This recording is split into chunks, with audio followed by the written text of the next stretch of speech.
Bienvenidos al Seminario de Lectores de Jean Robert. Mi nombre es Héctor Betancourt. En nombre del Laboratorio de Artes y Humanidades Dragón de Jade, anfitrión virtual de esta reunión, les doy la más cordial bienvenida, deseando para todos ustedes fortaleza, sabiduría y crecimiento desde el amor. Seré moderador de la tertulia y lecturas. Hoy, 7 de marzo de 2023, celebramos nuestra 40ª sesión. Y seguiremos en la lectura del prefacio de las obras completas de Iván Illich, escrito por Jean Robert y Valentina Borremans. Es un honor volver a contar con Javier Sicilia para los comentarios de esta sesión. Cedo la palabra a la doctora Silvia Marcos. Bueno, pues como habíamos ya dicho, voy a empezar a leer una parte de Los años de Cuernavaca. Fueron una época de intensa elaboración conceptual y vieron la creación de una verdadera caja de herramientas para el pensamiento crítico, una apuesta sobre la madurez de los grandes debates públicos por venir. El concepto de herramienta precisamente iba a volverse central. Illich decidió aplicarlo a cualquier forma de arreglo instrumental, a cualquier relación controlada institucionalmente entre medios y fines. Sin embargo, para que la herramienta sea digna de ese nombre, es preciso que sus fines conserven un cierto carácter personal. Veremos más adelante la importancia de esta distinción. En la medida en que se puedan poner al servicio de fines personales, un martillo, una carretera o una escuela pertenecen a la categoría de las herramientas.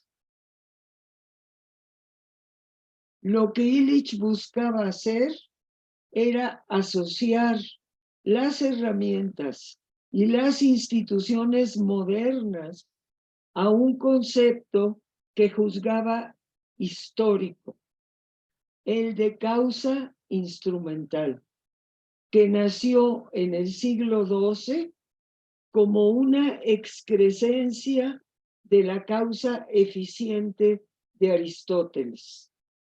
Los años de Sidot se consagraron principalmente a la investigación de lo que las herramientas industriales hacen.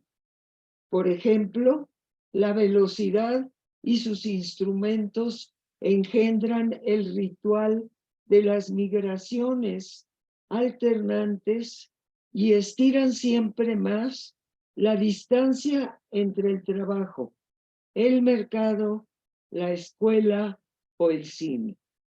Illich quería alentar, especialmente en esos años del SIDOC, una investigación liberada del monopolio radical de los expertos.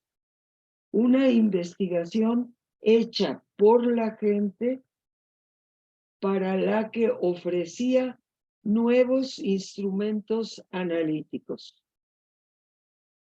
Entonces aquí seguimos, yo creo que conviene que siga leyendo a alguien más, porque lo siguiente es, estos son algunos. Entonces aquí hay los umbrales críticos naturales, se sigue más el texto y creo que... Yo creo que habría que reflexionar en esta introducción que hace Jan sobre la historia de la herramienta, ¿no? ¿No? Sí, Que, claro. Que él cuando, bueno, yo vuelvo un poco a esta idea de la desencarnación, que trata de poner en un lenguaje no teológico, Jan, y retoma pues pedazos, porque no hay propiamente una historia de la herramienta en Iván, ¿no? Hay elementos que permiten hablar de esa historia de la herramienta, y yo creo que Jan lo que va a intentar, tanto aquí como en el último libro, en su último libro, es explicar, juntar todos esos pedazos para darle una estructura y poder entender la problemática de la desencarnación que para él está en el sistema, ¿no? El sistema, dirá más adelante, o dirá, no es propiamente una herramienta, es otra cosa, ¿no? Entonces, yo quisiera volver un poco, seguramente muchos ya lo tienen, pero podemos conversar alrededor de esto. Jan y Iván, ¿no? Hablaban de que antes del surgimiento de la herramienta, en el siglo XII, estaba el instrumento, ¿no? Se entendía como un instrumento, y ese instrumento era un organón, ¿no?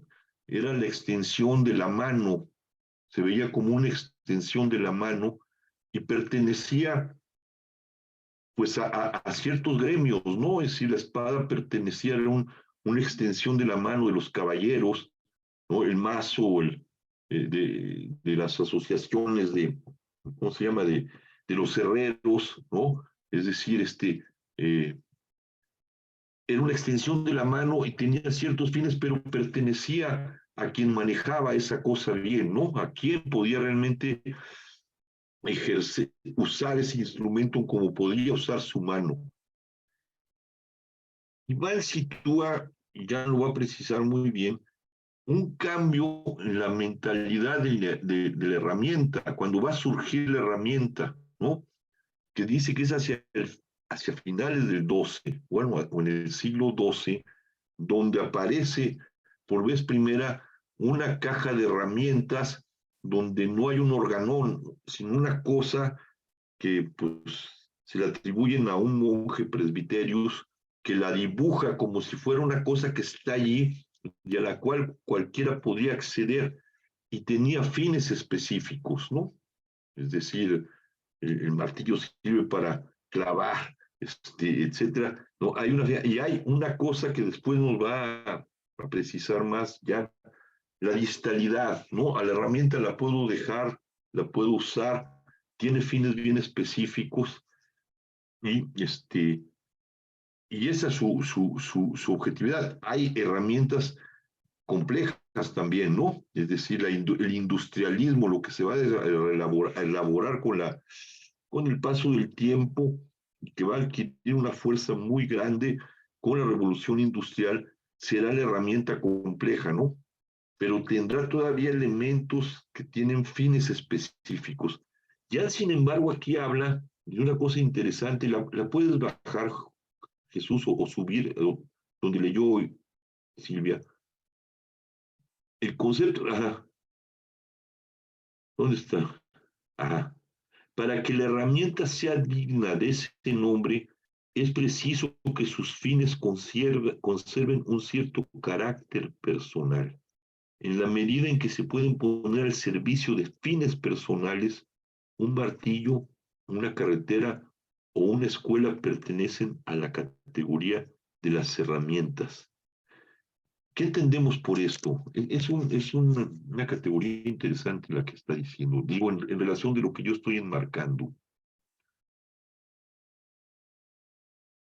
Realmente la escuela como la pensó Illich en la sociedad desescolarizada, y como creía Illich en ese entonces, es realmente una herramienta. La escuela, o ya no es una herramienta. Eso lo va a poner en crisis más adelante, cuando ya le está escribiendo este prólogo.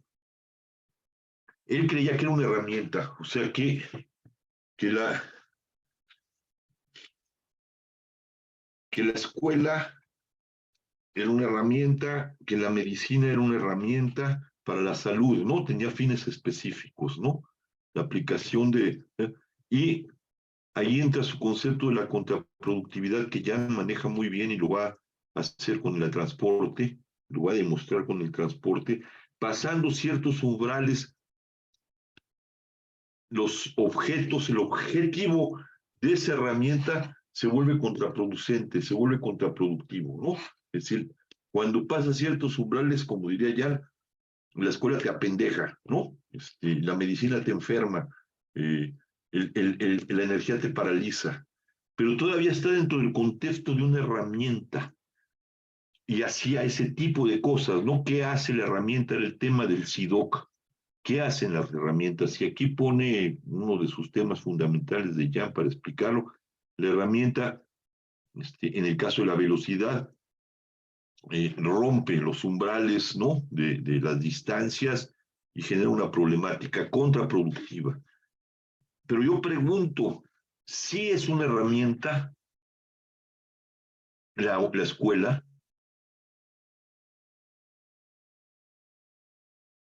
¿O la energía, el coche es una herramienta compleja?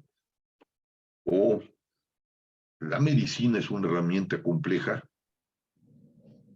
¿Qué diríamos? Es un tema interesante para discutir, reflexionar y luego nos vamos otra vez a... Pero no estaría como una extensión del cuerpo, ¿no? No. No, porque ya estamos, ya no es un órgano, hay un fin específico, es lo que nos dice, ¿no? Entonces las herramientas se utilizan para fines específicos, ¿no? Y tienen una distancia, ¿no? Yo puedo Se dejar... instrumentalizan, cuando se instrumentalizan ya dejan de, o sea, y Clich cuestionaba en la convivencialidad cómo muchas herramientas podían ser esclavizadoras, ¿no? Como la escuela, que cuando dejabas de ser amo de la herramienta, te volvías esclavo, ¿cómo explicarlo? Se atrofiaba más. Se atrofiaba el fin mismo. Ese concepto de contraproductividad. A ver, Miguel levantó la mano. Bueno, levantó una manita. Sí. Bueno, es que Javier me hizo pensar sobre todo en un autor que es anterior a Illich, que es Lewis Mumford. Lewis Mumford, que es el gran analista de la cuestión tecnológica, el primero, él toma el caso de las pirámides de Egipto. Y él dice, bueno, acá están las pirámides, se construyeron, eso es lo que vemos. Pero lo que no vemos es la organización que hubo atrás para construir las pirámides, ¿sí? O sea, toda aquella manera de organizarse los grupos humanos para producir algo, ¿sí? Y en este sentido, en cuanto se toma la palabra desencarnación, es cuando empieza a entrar el mundo de lo abstracto. O sea, un sistema es evidentemente abstracto, casi matemático. Y hay una serie de instrumentos o herramientas intermedias que son medio concretas y medio abstractas. Por ejemplo, un martillo es muy concreto, un azadón, una espada.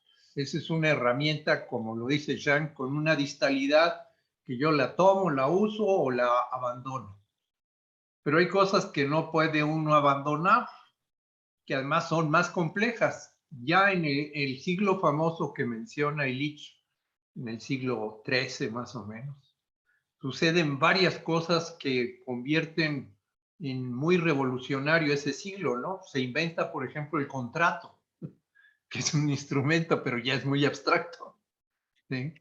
O se inventa el molino en el río, ¿sí? Que al mover se genera una fuerza para moler el trigo y todo eso, o los molinos de viento, ¿no? O sea, ahí empieza el desarrollo de la mecánica. Entonces, yo creo que la mecánica es lo que podríamos llamar lo concreto del instrumento, pero ya entra en un momento dado más complejo, como el caso de la escuela, porque la escuela ya es un manejo muy abstracto, ya es un concepto ya bastante más...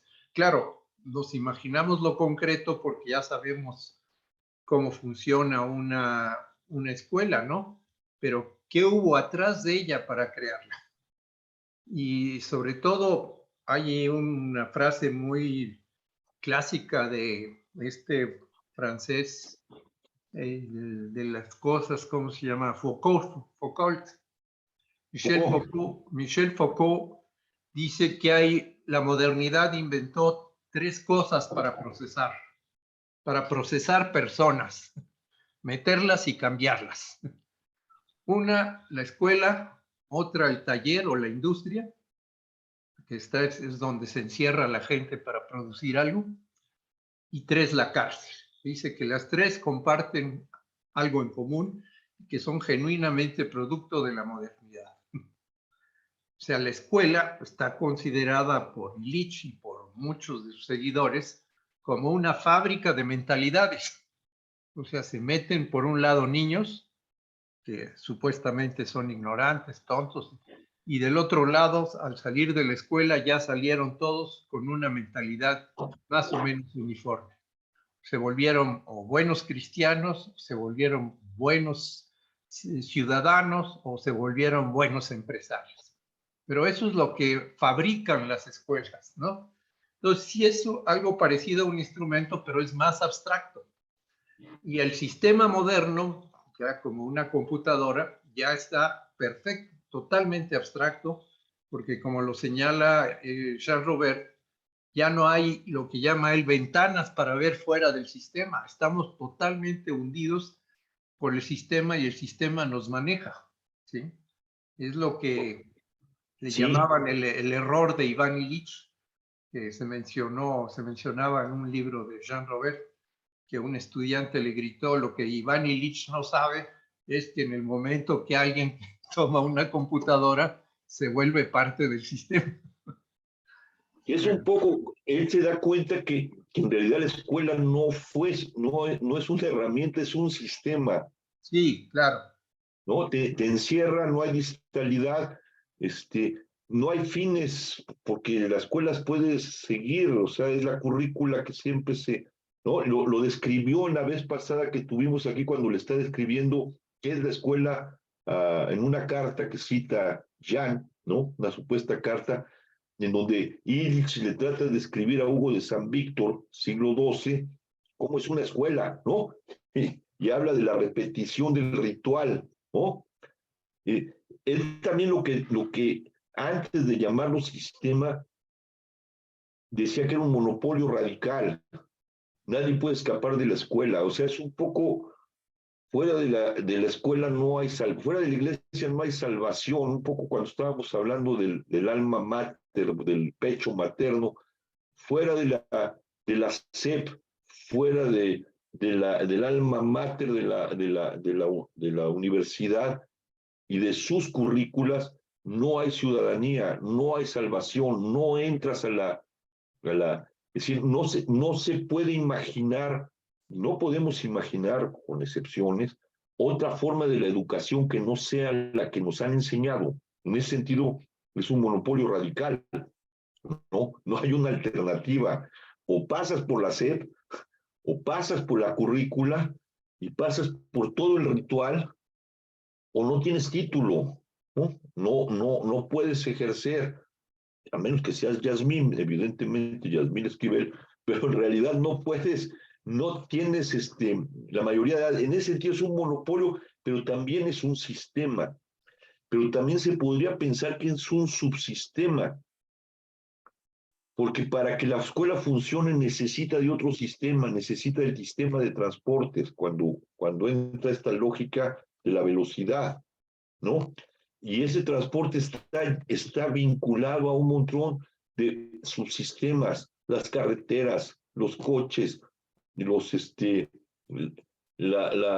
licencias, los estacionamientos, ¿no? Todo empieza a imbricarse en una red sistémica que a Illich le va a quedar claro cuando aparece la computadora, ¿no? Va a decir, aquí hay algo, aquí me equivoqué. Sí, las herramientas hacen esto, pero ¿qué nos hacen las herramientas después? Hacen esto, nos desplazan, como dice Jan, ¿no? Al hablar del coche. ¿No? Pero ¿qué nos hacen? Nos encierran, nos crean un monopolio, lo que describió Miguel, nos atrapan como en una cárcel. Tal vez lo que dice Foucault de la escuela, la penitenciaría. ¿Y cuál es el otro, Miguel? El taller o la industria. La industria son formas del encierro, exactamente, son formas de la computadora, son formas del encierro, ¿no? Formas de que no hay distalidad, de que no puedes salir de ahí y no tienen fines específicos. No, Van sí tienen perdiendo sus fines. finalidades específicas, ¿no? Bueno, tienen fines de cambiar la mente humana. Ajá. Pero eso puede ser infinito, ¿no?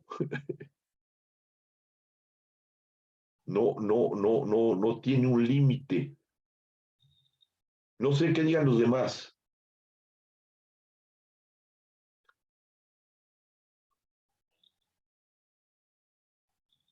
¿Alguien quiere comentar algo más o nos seguimos? Sí, Fernando escribió algo en el chat. ¿Bien? Fernando, ¿no? Escribió algo en el chat. ¿Alguien lo puede leer? Dice Fernando, para la clase dominante puede ser una herramienta, para el usuario es un sistema. Yo digo que todos estamos inmersos al sistema de transporte, el médico, independientemente de la clase, todos estamos inmersos en la escuela. Es algo que nos invade, pero no sé qué piensas, Javier. Va más allá de la clase, yo creo. Claudia Yadira también levantó la mano. Claro. Sí, yo para comentar un par de cosas que me parece muy interesante lo que comenta Miguel y Javier. Yo siempre que leí a Illich interpreté que lo que me parecía como que me confrontaba mucho es justamente que él sacaba el concepto de herramienta del objeto para ponerlo en la mediación de una relación. Es decir, que la herramienta no solo estaba circunscrita, como decía Miguel, al objeto martillo o al objeto bicicleta, sino que tenía que ver justo con la implicación que tenía algo que mediaba una relación social. Entonces, para que yo, en mi relación con el desplazamiento, pues está la bicicleta, ¿no? En mi relación con la educación estaba la escuela.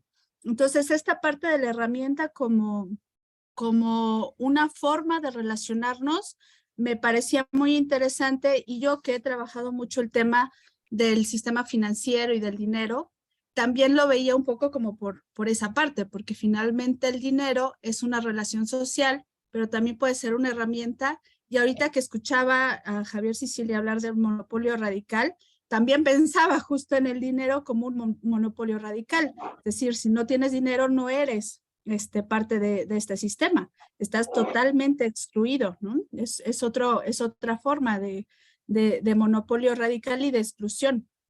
Pero sí, efectivamente, creo que el punto está cuando lo que decía Héctor, cuando esta herramienta, en lugar de potenciar las capacidades humanas, atrofia o somete esas capacidades, se vuelve un sistema dominante, ¿no? Se vuelve un sistema en contra de la propia sociedad. Y claro, el punto o el tema siempre ha sido, entonces, ¿dónde encontramos las herramientas alternativas, las herramientas conviviales, las herramientas que no solo se enfrentan a ese monopolio radical o a ese sistema de sometimiento, sino que pues nos van creando la posibilidad de desarrollar otras capacidades, y ahí está la esperanza, ¿no? La posibilidad de ser otra humanidad. Sí, perdón, ¿hay alguien más? Marcelo. Está Marcelo. Sí, ¿sí se escucha? Sí. Ok. Creo yo que puede servir, digamos, por ejemplo, en inglés, el libro de convivialidad es Tools for Conviviality, ¿no? O sea, herramientas para la convivialidad, ¿no? Entonces, pues, digamos, ahí hay dos tipos de herramientas que pueden ejemplificar esto que decía Yadira, ¿no? En el sentido de que, bueno, pues para Illich la bicicleta es una herramienta convivial y el coche es una herramienta que es todo lo contrario de lo convivial, digamos, porque desplaza, etc. Entonces, creo yo que eso nos podría ayudar un poco a comprender, ¿no? Esta Sí. cuestión de herramientas conviviales o que no lo son, ¿no? Por eso, Jan, apuntar acá que ese tema que estamos ahorita abordando de alguna manera con mucha complejidad, preparaba o creía que preparaba los grandes debates, ¿no? Los grandes debates para poner límites a la herramienta, a la locura. Todavía no tenía el concepto de sistema, ¿no?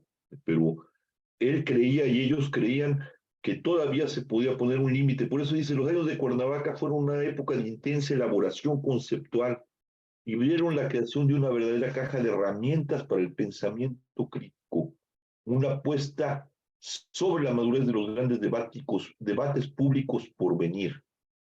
Pero en realidad esos debates públicos nomás los tuvieron ellos. La sociedad no entendió, no se dieron esos debates, por desgracia, ¿no? Aunque estaban apuntalados por toda la reflexión de ellos, no se dieron. Pero bueno, vamos a seguir ahí donde lo dejó Silvita, ¿no? ¿Quién sigue? Los umbrales. Continúa, Fernando. Los umbrales críticos naturales. La mayoría de los efectos de las herramientas e instituciones modernas dependen de su tamaño y de la intensidad de su uso. Por ejemplo, más allá de ciertos umbrales naturales, los transportes paralizan los pies, las escuelas obstaculizan el aprendizaje autónomo y los hospitales enferman. 2. El análisis dimensional. Se dedica a definir las diversas dimensiones del efecto de las herramientas sobre la comunidad y sus miembros y señala los umbrales a partir de los cuales esos efectos son intolerables. 3. La definición política de los límites pone la ley al servicio de la política. Una vez que el análisis definió los umbrales críticos en cada dimensión, la política transforma esa realidad natural en un límite legal que expresa el sentido del hasta aquí, pero no más lejos, de una comunidad particular.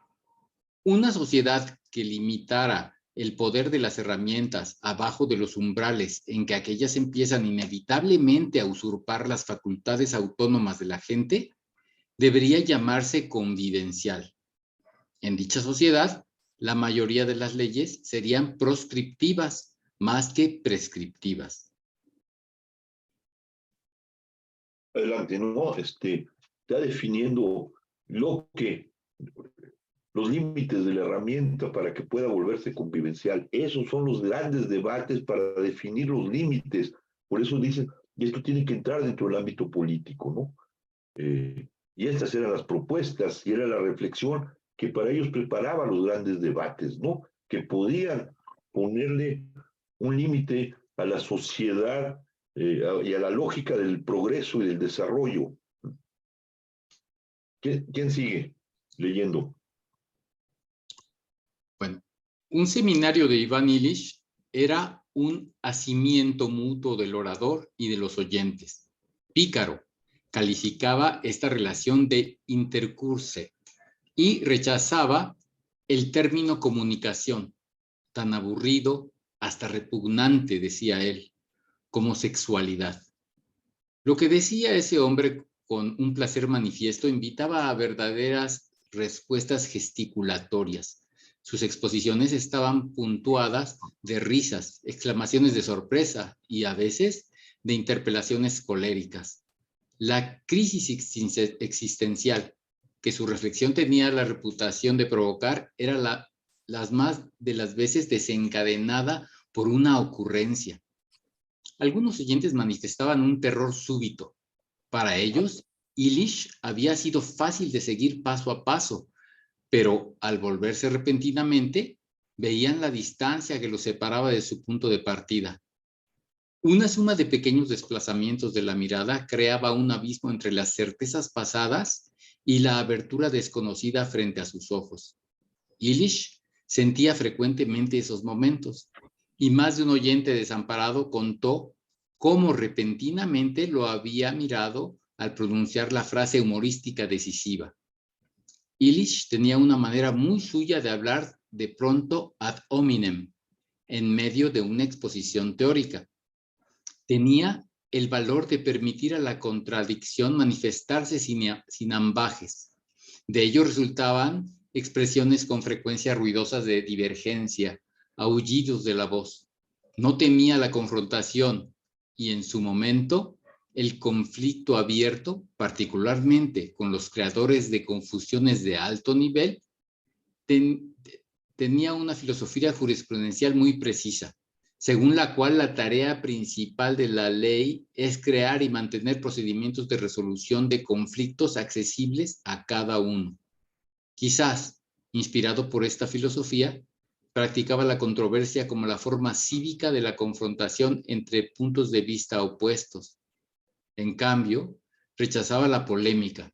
La controversia se mantiene sobre la cresta entre las dos vertientes de una arista o sobre la línea de un parteaguas.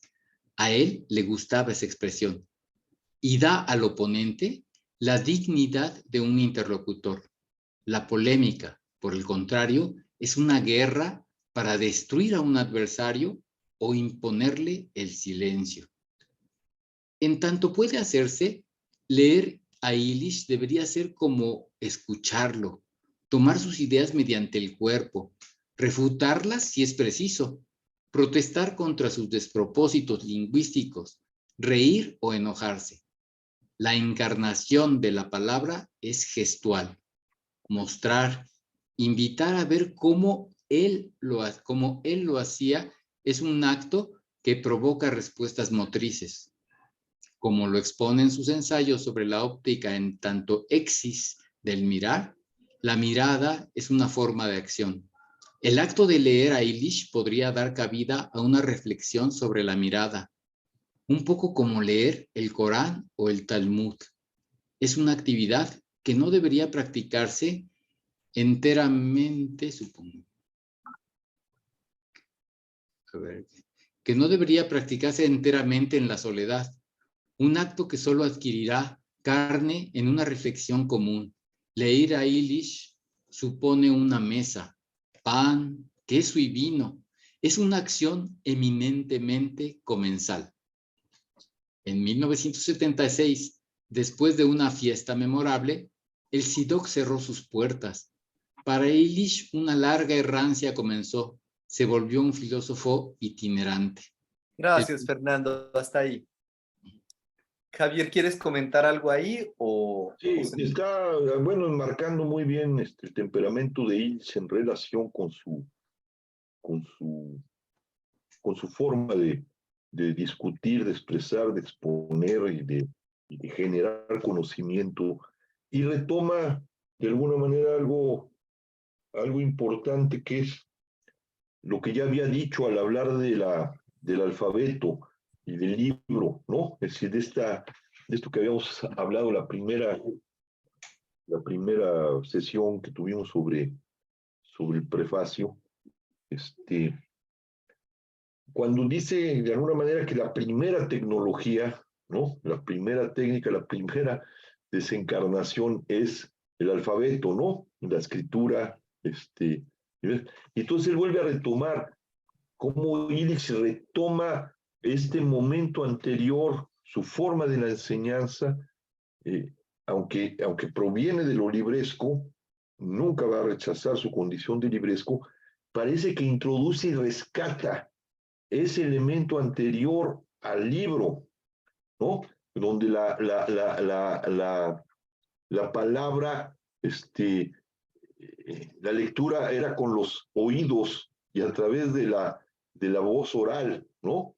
Por eso, y en un acto de encarnación, en un acto donde se degusta una comida, ¿no? un pan, una mesa, en una acción de convivencialidad, de comensal, como dice Jan en el prefacio, ¿no? Es decir, retoma otra vez, Illich no quiere separar, no quiere llegar a esa disyuntiva nada más de que el libro es el fundamento, el libro se vuelve también una forma del conocimiento, un monopolio radical del conocimiento.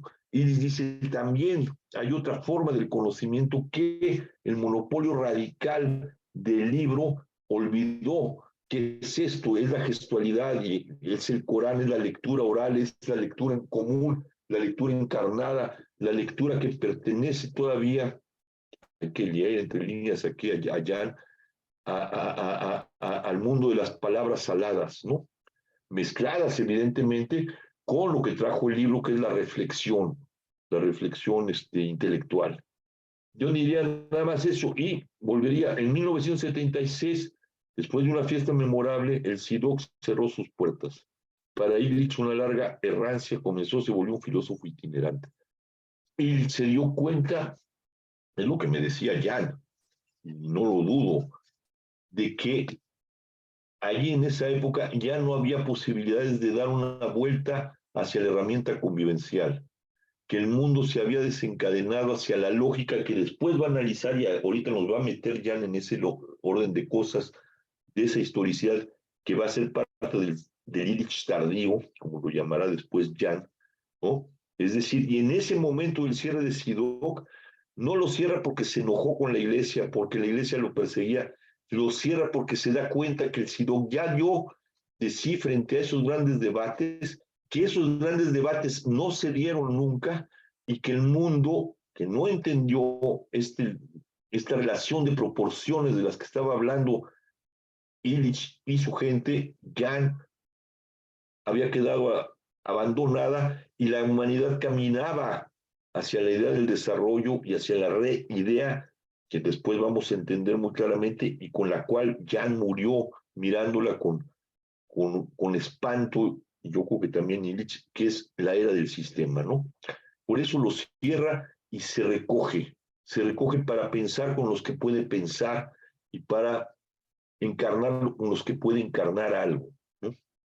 Es esa parte del cierre, y aquí vamos a empezar a ver a ese segundo Illich, o a ese Illich tardío, con el que Jan quiere empatar para decirle a los franceses y de todo, no hay tal ruptura, hay más profundidad, vámonos entendiendo. No sé si alguien quiere decir algo más. No, gracias, Javier. Continúa, Miguel, por favor.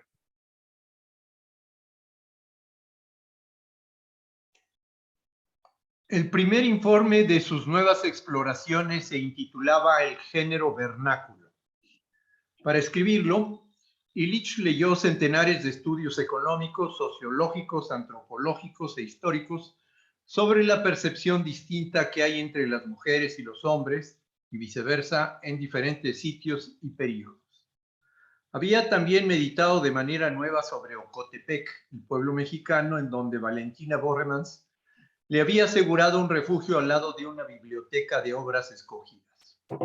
Esta vez, el objeto de su atención no era una institución dominante, sino el monopolio de ciertos instrumentos conceptuales sobre el pensamiento crítico. En primer lugar, el suyo propio. Reconocía que debía revisar su propia caja de herramientas conceptuales y, más allá, la idea misma de los conceptos son herramientas. La ambición de crear conceptos instrumentales para los grandes debates políticamente maduros de finales del siglo XX se volvía menos compatible con sus nuevas intuiciones. Más tarde, Illich dirá que entonces se sentía encerrado en un doble gueto. Por un lado, las palabras clave de las lenguas modernas le impedían asir el mundo vívido del género vernáculo, porque no ofrecía ningún punto de vista donde asir lo que está frente a mí, es decir, ver, a partir de mi posición, la realidad situada en el otro dominio. Por otro lado, lo que es todavía más grave, debió reconocer que sus propias herramientas analíticas no estaban libres de palabras clave propagadas por la sociedad industrial moderna. Me fue necesario acometer de frente los a priori de época que determinan no solamente los estilos de pensamiento, sino la percepción sensorial de las realidades sociales. Un incidente poco afortunado opacó ese libro y lo privó de la influencia que merecía tener. Aunque en ningún sentido fue una crítica del feminismo, sino una epistemología de la crítica social, un establishment feminista universitario susceptible hasta la paranoia lo recibió como una agresión. La idea verdaderamente innovadora de Illich era que históricamente los géneros femenino y masculino son a la vez asimétricos y complementarios. Esta complementariedad asimétrica se refleja en los dominios respectivos que los géneros engendran. De hecho, la complementariedad, que es el género vernáculo, impregna todo: las épocas, los lugares, las posturas, los pasos, las maneras de decir. Mostrarlo era demostrar el concepto sustantivizado de la cultura y reconocer en él a un pequeño primo. Falta, ¿qué se ve? Primo de la vida. Orquestado a partir de una universidad norteamericana, el bloqueo académico feminista ocultó igualmente un giro significativo en el análisis de las herramientas e instituciones. Según Illich, las herramientas en las sociedades premodernas estaban dotadas de género, es decir, pertenecían al dominio masculino o al femenino. Si en la época de Cuernavaca Illich analizaba lo que hacen las herramientas, a partir de la aparición del género vernáculo, la cuestión de lo que dicen se volvió primordial. Las herramientas premodernas reclamaban su género. Por esto planteaba una nueva cuestión sobre el ser herramienta mismo, es decir, sobre el prejuicio de que todo lo que prolonga la mano, facilita el paso o cubre el cuerpo, debe pensarse como un medio para un fin. Si el principio de causa instrumental o de instrumentalidad es realmente histórico, tendrá un inicio y un fin. Ese inicio Illich lo sitúa a la salida del siglo VI y en el siglo XII. 11. Siglo XI y el siglo XII. En la época de la instrumentalización progresiva de los sacramentos de la Iglesia Católica. Años más tarde, dirá que el fin de la instrumentalidad podría estar sucediendo ante nuestros ojos con el desmantelamiento de los fines personales en la era de los sistemas, cada vez más patente en los irrisorios simulacros de situaciones de decisión orquestados por los facilitadores y consejeros de cualquier calaña. A ver, ahí. A mí me gustaría un poco que aquí nos apoyara Silvita, que conoció todo este debate y bueno, ella está metida muy hondo en toda la reflexión feminista sobre esto de la herramienta, ¿no? Es decir, allí introduce una nueva forma, Iván, de la herramienta. La herramienta también no es universal, ¿no? Las herramientas también tienen género, ¿no? Yo me acuerdo que Jan decía, en ciertos pueblos todavía el género de la herramienta se ve, ¿no? Una canasta es una herramienta más femenina, un machete es una herramienta masculina, ¿no? No es mejor ni peor, se complementan. Jan trataba con ese ejemplo de decir que ahí estaba una relación asimétrica, de complementariedad asimétrica, ¿no? La producción, el recoger el trabajo del hombre que va con su machete a traer el fruto y la canasta que recoge el fruto y juntos van creando una economía de orden doméstico. Yo no sé si Silvia nos podía reflexionar más sobre este asunto que nos va a llevar, ya empieza a abrirse a esta era del sistema, ¿no? A la problemática que se va encontrando a partir del cierre del SIDOC, empezando con el género vernáculo. Silvia, tienes el micrófono apagado si quieres dar respuesta. Ay, ahora sí ya. Pues lo que yo he reflexionado mucho a través del tiempo es que estas feministas que criticaron al género vernáculo en realidad no entendieron de qué se trataba el género vernáculo. O sea, lo tomaron como era, lo que hay que entender históricamente es que en aquel entonces no se usaba el término género. Hablábamos de la situación de las mujeres. Y muy inicialmente Iván empezó a usar el término género vernáculo al tiempo que los organismos internacionales empezaron a usar el término de género para el hombre y la mujer. Pero en realidad, con el mal uso de la terminología, el género acabó significando mujeres, como si los hombres no tuvieran género. Digo, esto lo cuento al margen desde mi propia trayectoria como feminista, de mi historia feminista. Pero lo que nunca entendieron estas mujeres eran todas, varias de ellas eran colegas, amigas mías con las que yo participaba en eventos, en congresos de esos primeros años del ámbito académico feminista, y lo que ellas no entendieron es que no se estaba refiriendo a la justicia o a las relaciones de género disque igualitarias que busca el mundo neoliberal. Y aquí hay la gran ruptura, o podríamos decir el gran, ¿cómo podría ser? El gran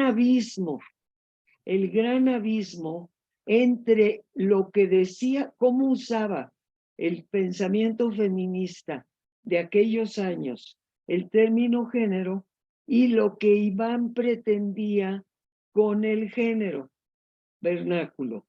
Ahora, él estaba haciendo evidentemente una revisión histórica, conceptual, y yo recuerdo, porque lo insistía mucho, que el género vernáculo era diferente de un valle a otro.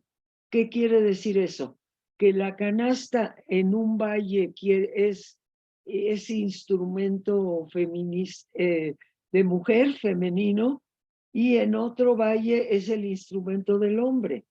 Y Iván tenía esa claridad de revisar cientos de estudios etnográficos para encontrar que toda esa variabilidad de todas formas llegaba a una complementariedad que él estuvo, me acuerdo que por años usó disimétrica o asimétrica, o le andaba buscando el término conceptual para poder explicar que no era el concepto de complementariedad. Y fíjense, esto es muy importante, pónganlo entre paréntesis.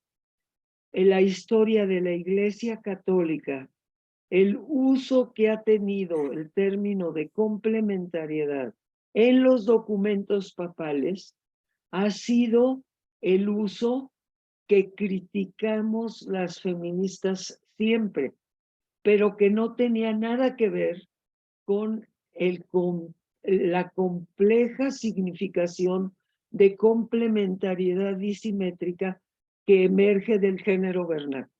Entonces es como que le cogieron tirria al término complementariedad, porque el Papa decía en sus documentos que el hombre era el dominante, el hombre era el racional, la mujer era emocional, la mujer era subyugada. O sea, había todo una doctrina de la Iglesia Católica sobre la relación hombre-mujer que usaba el término complementariedad de una manera que criticamos y que se sigue siendo criticable, y que sin embargo, con el quehacer de la historia, con el paso del tiempo, empezó a usarse como único significado el significado que tenía dentro del pensamiento cristiano o de la carta de Melchor Ocampo cuando se casa.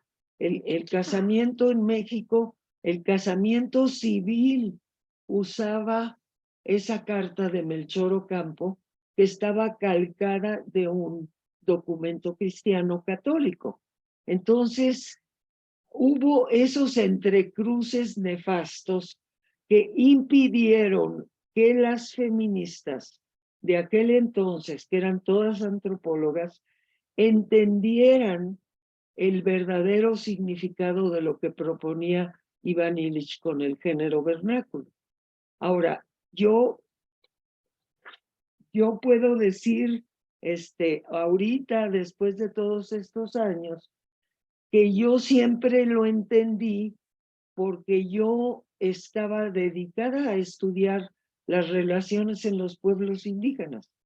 Y en los pueblos indígenas y en los documentos coloniales que escribió Fray Bernardino de Sahagún y múltiples frailes colonizadores y evangelizadores en México, había un concepto de mujer-hombre que era muy cercano a lo que Iván Illich había recuperado de la historia y de cientos de estudios etnográficos.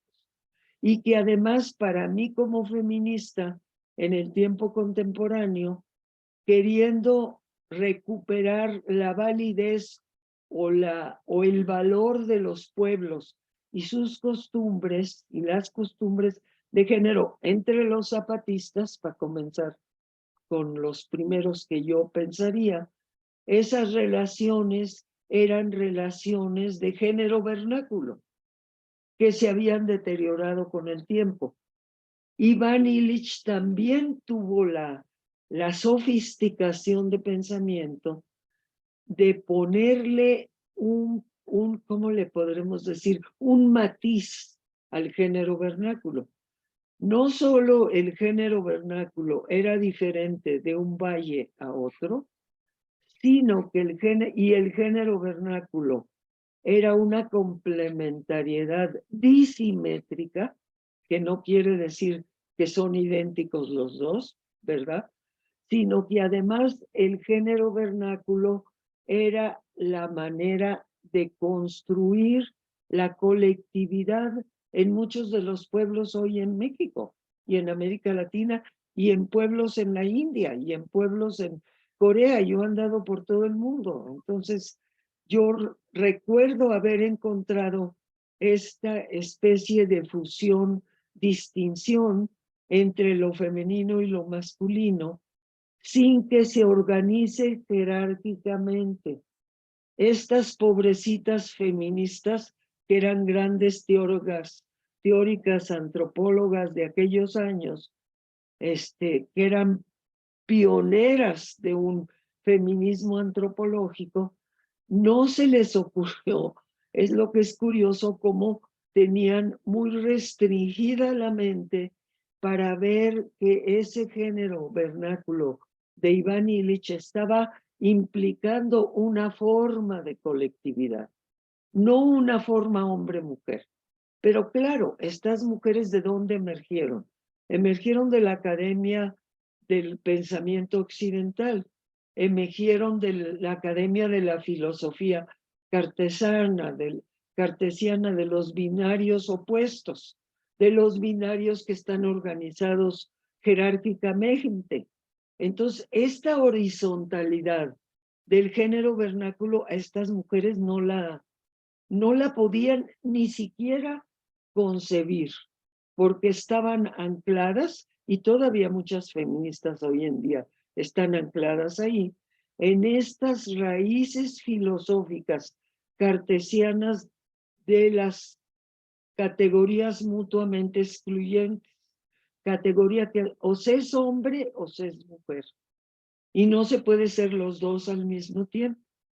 Y ahorita, paradójicamente, estos pueblos como el zapatismo emergen con una categoría de otroa, ¿Y qué quiere decir otro? No es ni hombre ni mujer, es los dos al mismo tiempo.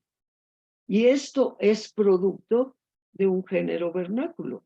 Digo, lo estoy diciendo muy rápido, tengo mucho escrito, sería bueno que me lean con cuidado, pero pues si tienen ahorita preguntas inmediatas o comentarios, pues está abierto porque realmente el género vernáculo es el tejido comunitario de todos los pueblos premodernos, o de lo que queda de lo que Iván llamaba el género roto. Yo me acuerdo que Iván empezó a usar broken gender. ¿Por qué? Porque el género vernáculo en los pueblos hoy en día no es el género vernáculo originario, es el género vernáculo después de pasar por todas las influencias, los dominios de los poderes estatales, las disque democracias, que están totalmente jerárquicamente organizadas para darle valor a los hombres sobre las mujeres. O eso que se ha empezado a decir demasiado, yo siento que muy a la ligera, ¿verdad? Los feminismos han empezado a usar patriarcado y el patriarcado y lo patriarcal de una manera muy suelta, que ya no quiere decir casi nada. Pero si lo reducimos al dominio del hombre sobre la mujer o al dominio de lo masculino sobre lo femenino, eso está vivo en todas las culturas y eso se impuso a los valores del género vernáculo, que era el que emergía de las colectividades que se organizaban a través de este género vernáculo para producir su comida, para vivir armónicamente, para crecer como familias. Entonces, aquí hay una disfunción terrorífica que, primero que nada, yo diría que el primer paso para entender el género vernáculo es deshacerse de los binarios cartesianos que tenemos como certezas. Vuelvo a Jan Robert y vuelvo a Iván Illich. Esas certezas de la modernidad, que ni siquiera nos damos cuenta que las tenemos, es esa certeza de que el ser hombre y ser mujer son dos categorías completamente opuestas y no tienen nada que ver la una con el otro, y están organizadas jerárquicamente porque los hombres son más fuertes y las mujeres son más débiles. Y todo eso está implícito, porque además lo peor de todo, y es lo que a mí me preocupa como feminista y como comprensiva de estas aportaciones del pensamiento de Illich, es que están tan profundamente en las certezas contemporáneas, en lo obvio, como decía Jan, en qué consiste lo obvio en una cultura. Están tan ahí arraigadas que ahí estamos las feministas luche y luche, y no sirve para mucho, no sirve porque las mismas feministas, sin darse cuenta, están funcionando con ese sistema filosófico de binarios mutuamente excluyentes. Están construidas ahí. Entonces no se dan cuenta que de ahí mismo, si no destruyen ese núcleo filosófico básico, si no lo hacen consciente, nunca van a poder llegar a lo que llaman igualitarismo, porque es un igualitarismo. El género vernáculo no pretende el igualitarismo, no quiere la igualdad perfecta, no es eso lo que necesitamos. Necesitamos el contexto colectivo en donde se respeten hombres y mujeres, porque ambos tienen tareas, presencias, objetivos maneras de ser que se necesitan los dos en este mundo. Y además que se necesitan con la fluidez de un intermedio que es la categoría de Otroa que acaban de recuperar los zapatistas en su territorio. Bueno, ya dije muchas cosas, Javier. Yo no sé si ya revolví más, ya no sé.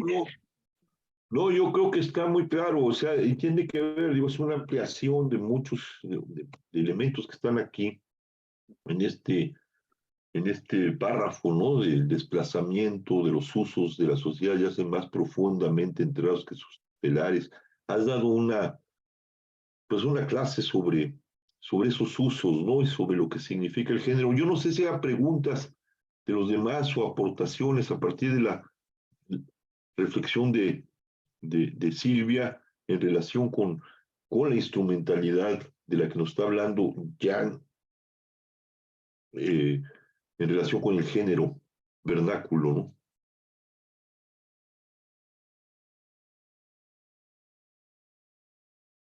¿Seguimos o qué? Ya se quedaron muy callados. Seguimos, querido Javier. Entonces, Quedaron pasmados. Sí. ¿Quién toma? Claudia Yadira, por favor. Aquí vamos al desplazamiento, ¿no? El desplazamiento. Sí, el desplazamiento del análisis de lo que hacen a lo que dicen las herramientas obedece a una intuición nueva. Los usos de la sociedad yacen más profundamente enterrados que sus telares y sus talleres de costura. El historiador que imputa el concepto moderno de instrumentalidad a los objetos de otra era, ¿no es semejante a alguien que tejería en un telar antiguo pero con nylon? Illich trató de imaginar la interacción de los géneros en las sociedades antiguas como una zarabanda en la que las apariciones del dominio femenino invitaban a los hombres a entrar en la danza y viceversa. En dicho mundo, las esferas instrumentales de la educación, de la política, de la religión o de la economía no habían sido todavía separadas o desincrustadas de la densa trama del género vernáculo. A ver, Sí. ahí. A partir de esto, lo que está diciendo Jan, tratando de hacernos entender el género vernáculo de Illich en relación con la herramienta, y lo que acaba de decirnos Silvia, ¿qué podríamos reflexionar? ¿No? Y esta idea de la danza, ¿no? Una danza, y esta idea también de que las danzas son distintas de un valle a otro valle, ¿no? Pero todo está en un tramado, la educación, la política, la religión, la economía, ¿qué quiere decir esto? Está articulada, tejida en esta trama que tiene que ver con el género vernáculo. ¿Qué diríamos? Es un tema que hay que desentrañar más, ¿no? A partir de lo que nos ha dicho Silvia. ¿Qué dirían? ¿Qué toda esa trama de la educación, la economía, la política, la educación, no está separada o desincrustada de la densa trama del género vernáculo? ¿Qué nos quiere decir esto?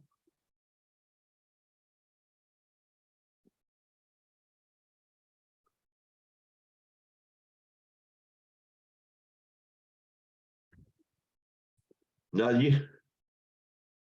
Bueno, yo pienso que ahí es lo que después va a hablar sobre Polanyi, es esto que llaman la autonomía, o sea, cosas que eran para hacer un símil o un ejemplo con el cuerpo humano, ¿no?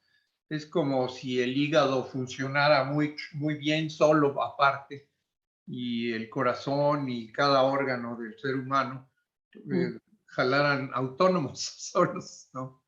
Y entonces cuando esto se rompe, por ejemplo, en el caso de la economía, pues ya funciona sola, muy en contra de la sociedad, ¿no? La política también, porque se especializaron, se volvieron esferas autónomas, que tienen escuelas, filósofos, autores, disciplinas, y esto en el género vernáculo no estaban separados, sino todo era parte de una misma cosa, ¿no? Yo entiendo que esto es lo que quiere decir aquí. Pero, a ver, Y perdón, Sí. yo agregaría un poco a lo que comenta Miguel. Me parece que sí, esta parte en donde dice que todo está como incrustado. No sé, pienso cuando habla de los telares, que efectivamente el telar es una herramienta en el cual se hace vestido, se hace algo útil para la persona, pero además está envuelto en muchos otros simbolismos a otro nivel, ¿no? Incluso se podría pensar que es algo que puede ser sagrado, que puede ser algo que cuenta la historia de la comunidad, que es algo que incluso emocional para la persona que teje el telar. Es decir, que este tipo de trabajos tienen un nivel económico, por ejemplo, de satisfacer una necesidad que es el vestido, pero tienen un nivel educativo que es aprender a hacer eso, enseñárselo a las siguientes generaciones, en fin, pero tiene también un nivel cultural, pero tiene, etcétera, etcétera, ¿no? Es decir, que estos elementos no están separados, sino que son uno mismo. Lo mismo pensaría, por ejemplo, con las relaciones de intercambio o de siembra, por ejemplo, ¿no? Eso es algo muy evidente. De cuando se siembra la milpa, implica una serie de rituales que no solo tiene que ver con el alimento, sino que tiene que ver con muchísimas otras esferas de la vida comunitaria, ¿no? Y cuando esto deja de ser así, es cuando efectivamente hay un monopolio o se predomina, por ejemplo, las relaciones de mercantilización o donde la economía se vuelve más importante que lo demás. Entonces deja de haber estas relaciones más plurales en donde los elementos pues ya no son tan sagrados, ya no se considera algo cultural, sino que simplemente se instrumentaliza, ¿no? Entonces, bueno, eso. Pues eso justamente es lo que expresa el género vernáculo. El género vernáculo está expresando esa interrelación de todas estas áreas, de todas estas disque economía, educación, religión, política, esa desincrustación que Polanyi criticaba es justamente lo que se expresa a través del género vernáculo. La interrelación profunda entre todas las áreas, y por eso yo decía que era como la base de la comunidad, como que podríamos llamarlo como el núcleo comunal de donde emerge esta colectividad posible en las comunidades indígenas. Yo lo veo así. Bien. Seguimos. Creo que ha sido, nos vamos aclarando aquí, es muy, es importante las reflexiones. Viene, ¿quién? Claudia, sigue. Sí. Estas reflexiones aproximaron a Illich, el historiador de las ideas económicas. Karl Polanyi, estas reflexiones aproximaron a Illich, el historiador de las ideas económicas, Karl Polanyi, y le permitieron ver más allá de la visión polanyiana de la modernidad como proceso de desincrustación, la trama de relaciones para la cual Polanyi no tenía nombre. En efecto, había descrito la marcha a la modernidad como un movimiento progresivo de autonomización de esferas especializadas en cierta forma de instrumentalidad. La educación, la religión, la política, por ejemplo, y a fortiori la economía, solo se erigieron en esferas de interés particulares, cada una con sus medios y sus fines. Al romper con una apretada trama de relaciones polivalentes, Polanyi llamó a ese proceso disembending, término que sus discípulos y lectores mexicanos tradujeron de la manera en que Louis Dumont lo hizo en Francia, por desencastramiento o desincrustación. Ahí donde Polanyi veía un desencastramiento, Illich vio una degeneración progresiva, es decir, una pérdida del género vernáculo y su reemplazo por lo que llamaría el sexo económico. Bajo la égida del género vernáculo, los registros de la historia y de la antropología presentaban más diferencias que el más rico de los tapices orientales. Aquí, el siglo XII europeo, allá los samuráis de la época Edo, más lejos de Coahuitl, Tlingit y los Aida, pueblos del Potlatch, más al norte los Inuit o esquimales, sin olvidar el París de Hugo de San Víctor. Comparada con todos los motivos culturales en los que se encarna el género vernáculo, la modernidad no es diferente, sino radicalmente diversa, distinta, heterogénea. Illich, sin duda, recordaba a Santo Tomás. Lo diferente lo es en relación, pues cada diferente es diferente por algo. En cambio, lo que es diverso, de diversus, literalmente vuelto del otro lado, lo es por el hecho de que no es el mismo en nada. E Illich evocaba la imagen del guante vuelto al revés, de la tela volteada sin forma alguna. La modernización, término en esto sinónimo de occidentalización, es una inversión progresiva de la trama de los modos históricos de percibir y de subsistir. ¿Ves? Pues eso es lo que es el género vernáculo. Ahí está perfectamente sintetizado. Los modos históricos de percibir y de subsistir. ¿Sigo? Sí, Sí. pues ya se me ocurrió.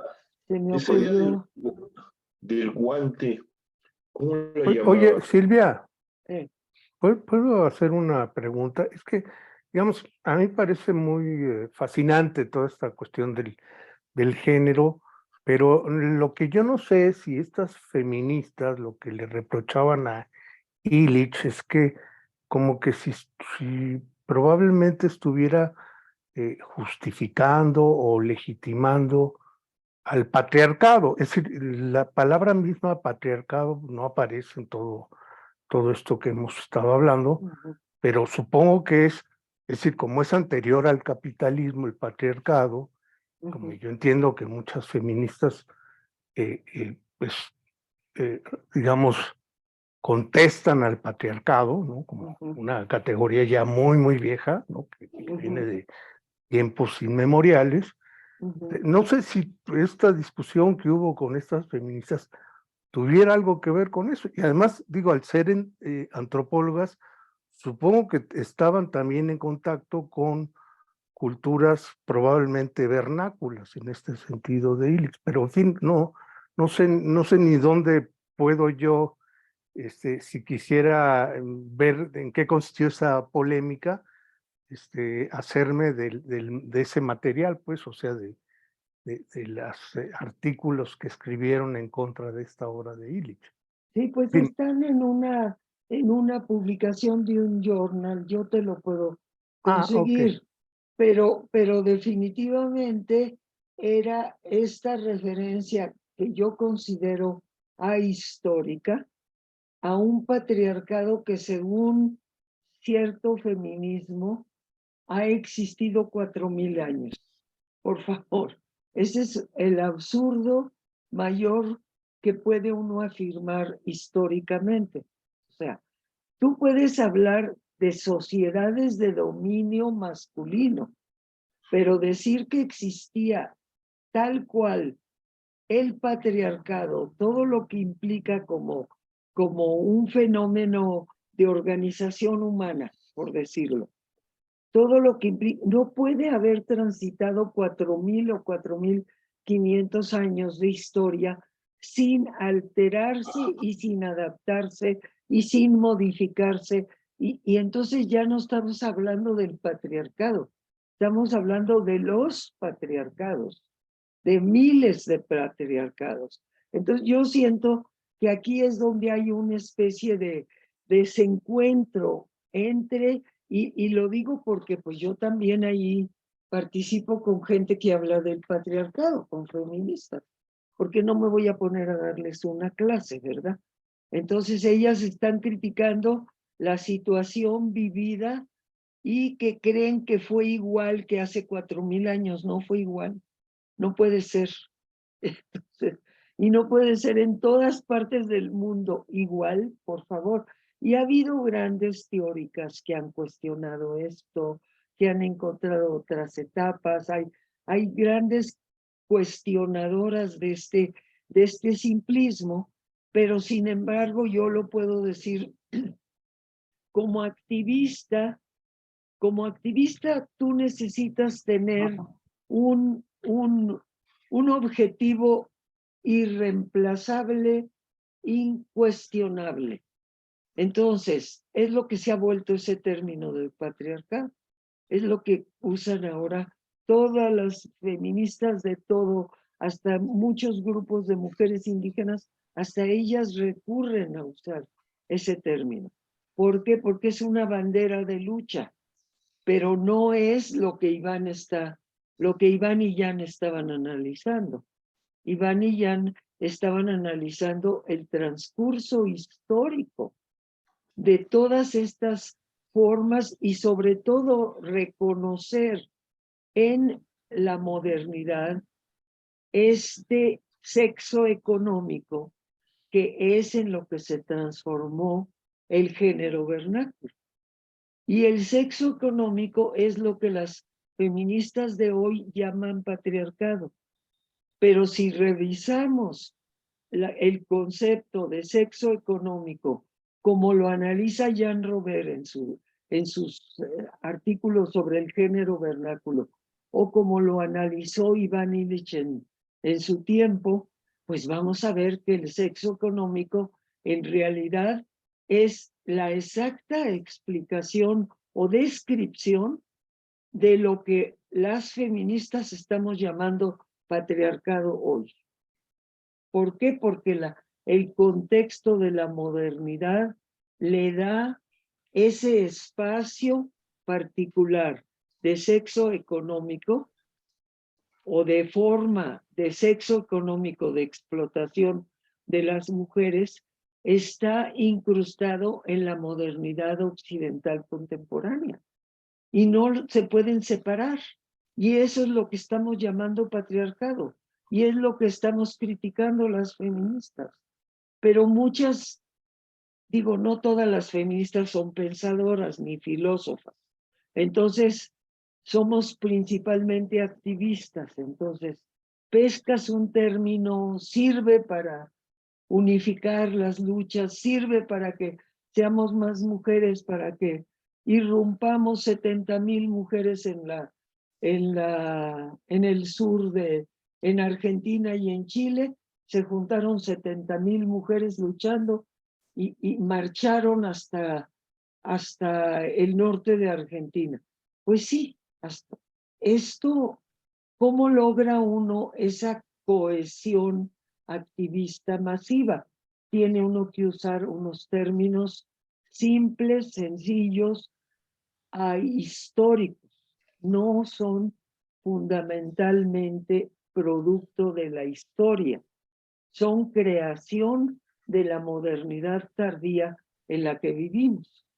Eso es lo que yo pienso, lo que yo analizo, y realmente lo que yo hago para sustentar o para fundamentar esto que les acabo de decir es que hago estudios muy cuidadosos o entrevistas, o me he pasado 20 años estudiando, trabajando con las zapatistas para escucharlas qué dicen, cómo lo dicen, y entonces de ahí pesca uno los hilitos del género vernáculo que están todavía hoy en lo que Iván llamaba el broken gender, están hoy presentes, pero ya no es el género originario como lo estudió Iván Illich en 600 comunidades que revisó. Ya es el género vernáculo como llega al tiempo contemporáneo.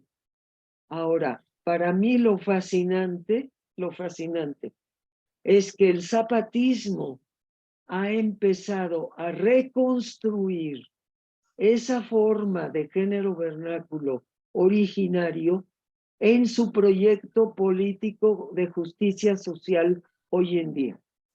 Y eso es lo que yo he estado haciendo, recuperando todas esas novedades que emergen aparentemente de los zapatistas contemporáneos de hoy, de 2023, viendo cómo esto tiene relación con la ancestralidad del género vernáculo en esa región de México.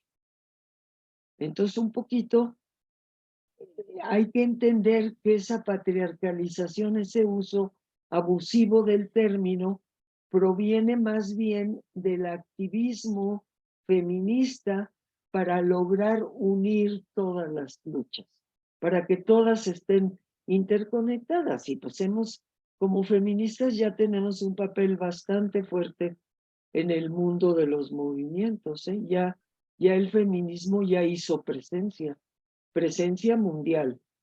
Hizo presencia mundial usando términos como el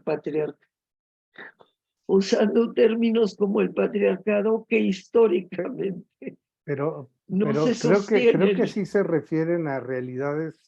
Digo, por ejemplo, cuando yo pienso en los talibanes y lo que está sucediendo hoy en día, pues Sí. me viene a la mente pues, eso, algo premoderno, algo como de la Edad Media, algo un patriarcado ya muy claro, digamos. Eso es lo que creo yo a mucha gente nos viene a la mente cuando estamos viendo qué está sucediendo allá, ¿no? Pero claro, y es una buena interpretación porque también hay etapas de un valle al otro cambiaba el género vernáculo. Entonces, no quiere decir que los talibanes hace 4,000 años tenían esta conducta de hoy. La conducta es patriarcal, totalmente moderna, totalmente del tiempo contemporáneo.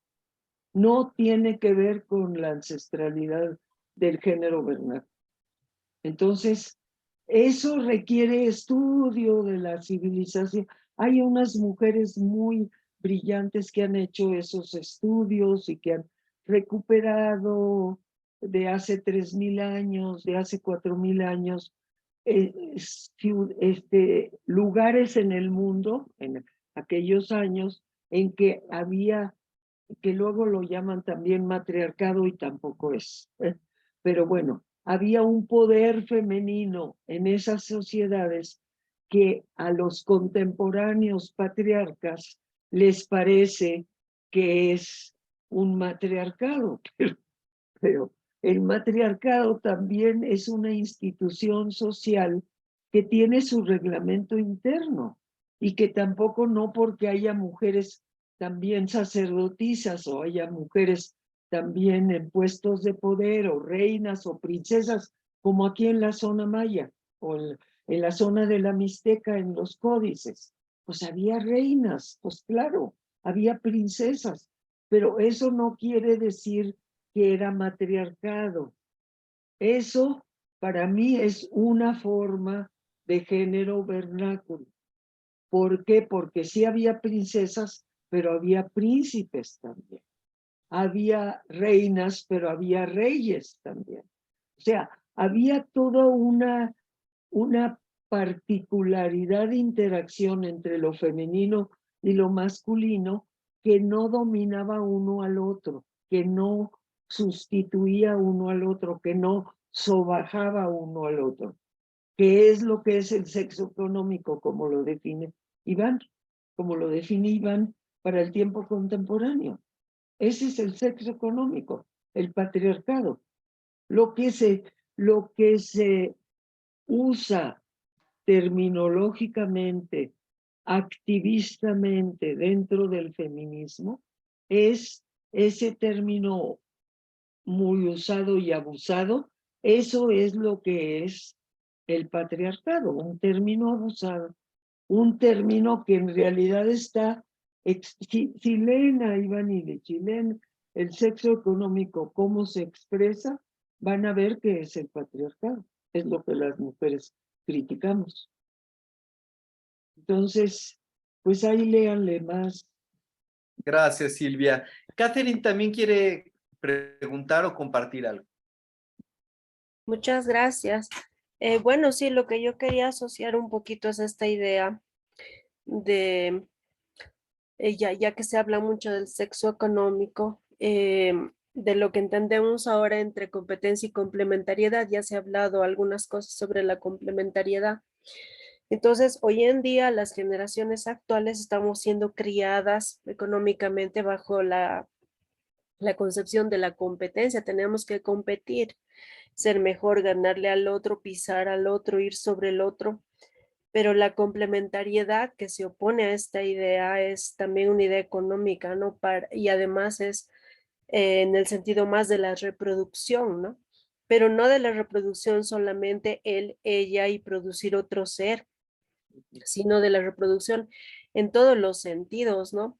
Especies, sociedades, también ideas y además, por ejemplo, esto de la alimentación, no solamente para la especie humana, ¿no? Entonces, complementariedad en este sentido que permite la reproducción de todo lo demás, de forma integral además, ¿no? Y se opone a esta idea actual que también las feministas a veces defienden de la competencia, ¿no? Pues ciertas feministas de hoy que se las escucha más compitiendo con el hombre que yendo por ni siquiera por la equidad. Y esto también deforma estas luchas, digamos, de las mujeres, ¿no? Entonces, recuperar y hacer este énfasis fuerte sobre la complementariedad de manera de reproducción integral, me parece que es algo muy fuerte sobre lo que hay que trabajar mucho para salir de la competencia. Bueno, Pues, esto quería compartir, gracias. no, pues exactamente estoy contigo, Catherine, porque es justamente esto que dices de estas feministas, en realidad están actuando dentro del sexo económico como lo definió Iván y como lo define Jan. O sea, no es. Y tu definición de complementariedad es una definición que para mí está muy cercana a la definición del género vernáculo. Lo que tú estás procurando o como tú estás presentando la complementariedad como un útil de reproducción horizontal, abierta a todo, eso es lo que Iván describió como género vernáculo. En las miles o 600 y pico de sociedades que lo estudió. Entonces, pues en principio, ahí hay que ver muy bien cómo no se queda uno atrapado con el término, ¿verdad? Porque luego se queda uno con el término y no sabe desenvolver los significados profundos del término y empieza uno a usar el término así abusivamente. Y a mí me quiere decir una cosa, a Catherine otra, a Javier otra, a Héctor otra, a Alicia otra. O sea, allí hay que tener mucho cuidado y yo creo que Iván fue muy cuidadoso en definir el género vernáculo en su texto, aunque es un texto difícil, que no logra mucho sostener la atención, que tiene, no sé, un segundo libro de puras referencias para fundamentar su propuesta, para fundamentar su interpretación. Hagan de cuenta que son dos libros, un libro de puras referencias y otro libro de lo que él veía en la civilización. Entonces, pero tener con cuidado lo que yo digo que a mí la palabra, el término vernáculo, me parece muy adecuada para sociedades premodernas o para ancestrales mesoamericanas, llamaría yo. Pero ancestrales mesoamericanas que están en Broken Gender aquí en Ocotepec, por decir, para no ir más lejos, ¿verdad? Están aquí en Tepoztlán, en Broken Gender, que era lo que Iván encontraba de matiz de lo que hay todavía del género vernáculo en el tiempo contemporáneo. Entonces, pues hay con eso, pues ese término de complementariedad, Catherine, es muy bonito cómo lo tienen redefinido ustedes, ¿eh?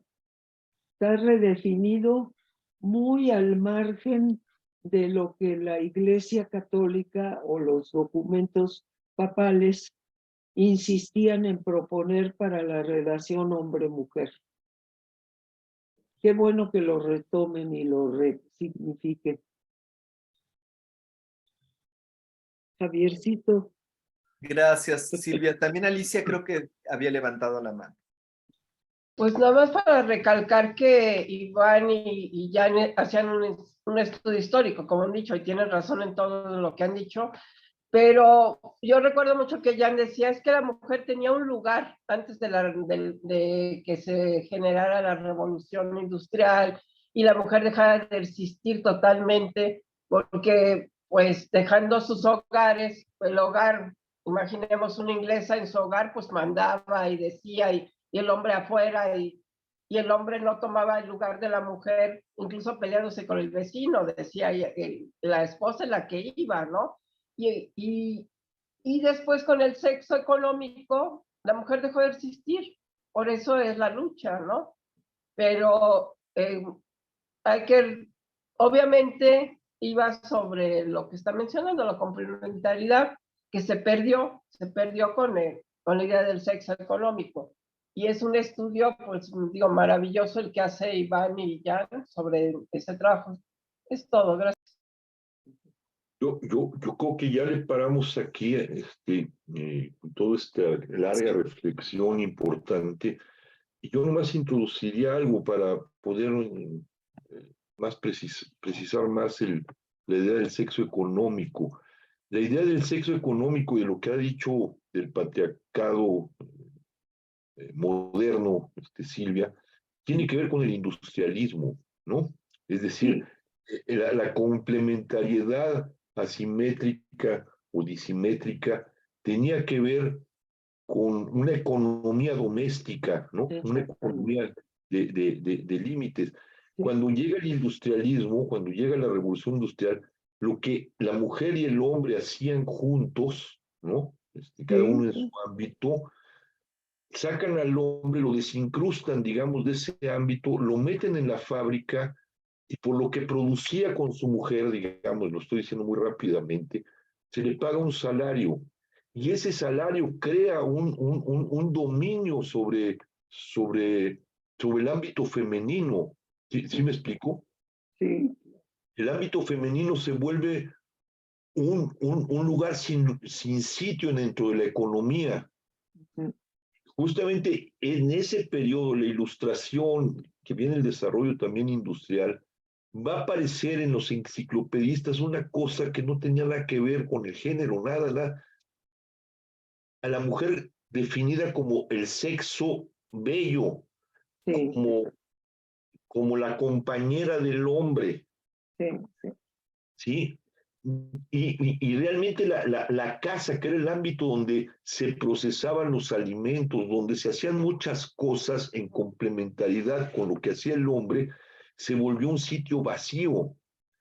Las feministas ciertas feministas empezaron a mirar su casa como una forma de la dominación, no como una forma del desplazamiento del industrialismo económico. Por eso cuando salen las mujeres a competir económicamente con el hombre, Illich y Jan van a decir cosas muy importantes. Hay una doble, ¿cómo lo llamarán? Una doble exclusión, porque la mujer sigue ocupándose del ámbito de la casa y además se ocupa del ámbito económico de la afuera, ¿no? Sí, aquí habría que complementar la idea del género vernáculo con el trabajo fantasma. Sí. Porque cuando la mujer es desplazada del ámbito económico que hacía junto con su marido, ¿no? Y es apartada de la economía y la economía se vuelve el salario y la producción industrial. Dice Iván en el trabajo fantasma, lo estoy también diciendo muy rápido, que lo que hace la mujer dentro de la casa, que no está reconocido dentro de la estructura económica industrial, sigue siendo economía, pero es una economía fantasma, ¿no? Cuando hace el alimento, cuando educa a los hijos, ayuda a hacerlos en la tarea, cuando plancha las camisas del marido, no es un rollo en el sentido que entienden ciertas feministas el patriarcalismo, ¿no?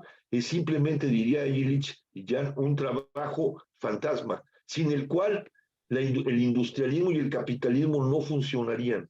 Sí. Trabajo sombra, ¿sí? Es Sí, un trabajo sí. que no se contabiliza en la economía y sin embargo es fundamental para la economía, Sí. para el sostenimiento de la estructura capitalista y industrial, ¿sí? Sí. Son temas muy complejos, se van derivando, pero y bueno, tiene que ver también con la herramienta, ¿no? La herramienta industrial es una herramienta de uniformización. Pero yo lo dejaría aquí, y bueno, yo creo que lo que vale la pena es seguir en esta reflexión con este texto, ¿no? Con el prefacio. Pues yo creo Ya que después, sí. a partir de ahí, han salido muchos libros, a lo mejor habría que visitar junto con las reflexiones del último libro de Jan, el género vernáculo, y leer el género vernáculo, y apoyados ahí con Silvia, ¿no? Que Silvia aporta muchísimas cosas porque, pues, desde la época de la construcción, de la publicación del género vernáculo a la hora, ha habido muchos cambios, ¿no? Muchas percepciones de las cuales ya Silvia apuntó. Sí, yo diría que sería muy bueno terminar el prefacio, ¿no? Bueno, pero ¿puedes dentro de 15 días, Javier? Yo espero que sí, Silvita, que todo esté dentro de 15 días, ¿qué es? Hoy es 21 de marzo. 21. El día de la primavera. Ah, Sí. sí. Natalicio de Juárez. En Pues fin, sería muchas bonito. cosas. Pero ¿les parece bien 21, Javier? Sí. Yo creo que sí, es que no tengo aquí mi agenda, pero Es el Día Mundial del Agua. el día Solsticio de verano. 21 es que creo que tengo algo, pero no sé. Pues nos avisas, Javier, y te programamos. Sí. Aquí estamos pasando al otoño. Yo creo que aunque yo no pueda ese día, yo creo que había que seguir. Digo, aquí hay un montón, todos los que estamos en el seminario, hemos leído allá, podemos ir aportando cosas y seguir pensando, porque en realidad estamos pensando juntos, ¿no? Y alguien nada más va. Exactamente. Alguien puede llevar la batuta nada más y apuntalar ciertas ideas para abrir otras ideas y generar esta reflexión, ¿no? Que nos lleva por muchos lados importantes, ¿no? Pues sí, pero El espíritu de sería Jan. lindo que nos siguieras acompañando. Sí, por supuesto que sí. Si no tengo nada, yo les aviso, yo le entro, claro que sí. Sí. Bueno. Muchas gracias a todos por esta sesión. Gracias a los presentes.